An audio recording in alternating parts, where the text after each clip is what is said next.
Protest इस बात पे हो रहा है बिकॉज हमें नहीं बुलाया गया ट्रायल्स के लिए। जहाँ तक कि हम 2-3 साल से यहाँ पे प्रैक्टिस करें, बट ये तो हमें बुलाते ही नहीं है। ये क्या मसला हुआ? हम भी तो यहाँ पे प्रैक्टिस करें, कब से करें। जो बाकी लड़कियाँ वो बोल रही जब आपको कुछ नहीं हुआ तो हमें क्या होगा। हमारी 2 टीम से एक वो अब उन्होंने बोला कि हम एलिमिनेट करें बिकॉज आप लोगों को नहीं बुलाया जाता, तो हम क्या करेंगे हॉकी में।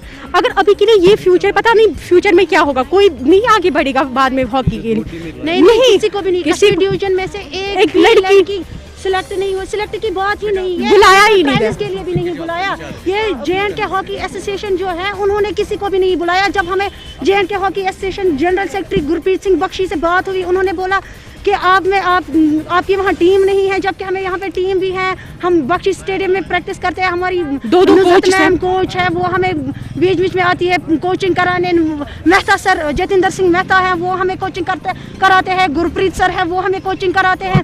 बात हाँ, वहाँ पे उन्होंने एसोसिएशन ने बोला आप अपनी श्रीनगर के ऑफिशियल से बात करो, वही आपका मसला करेंगे क्लियर। जब ऑफिशियल से बात हुई, ऑफिशियल बोल रहे हैं हमें भी इसके बारे में नॉलेज नहीं है, हमें भी नहीं बोला गया। अब जब उनको नहीं हमने 2016 में सीनियर नेशनल खेला है बेंगलोर में, तब से लेके अभी तक ना हमें किसी टूर्नामेंट के लिए बुलाया, ना हमें किसी ट्रायल के लिए बुलाया, ना हमें किसी भी के लिए बुलाया। हमारी डिमांड है हमारी भी ट्रायल्स दो।